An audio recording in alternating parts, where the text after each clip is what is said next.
for my father's birthday in his fond memory. అమ్మ ఉండే ఊరెళ్ళాలి, నన్ను త్వరగా రైలెక్కించరా.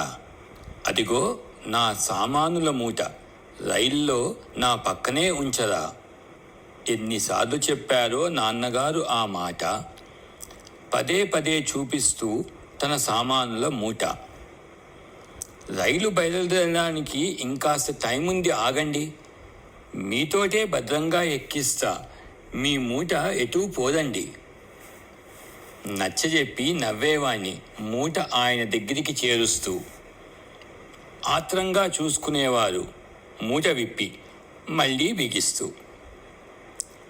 ఇంకా రైలు బయలుదేరదేం అడిగేవారు గంటకోసారి. ఆయనే గాద్దై పచ్చజెండా ఊపేశారిక విసిగి వేశారి.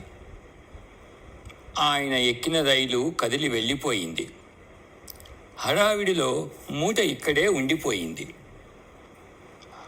అంత చెప్పినా మూట ఎక్కించలేదని నన్ను నేనే తిట్టుకుంటూ విప్పి చూసి, కావాలనే ఆయన వదిలేశారని తెలిసి దండం పెడుతూ చూశా రైలు కేసి. కాదది నిజానికి ఆయన సామానుల మూట, మా కోసం దాచుంచిన మంచి జ్ఞాపకాల ఊట.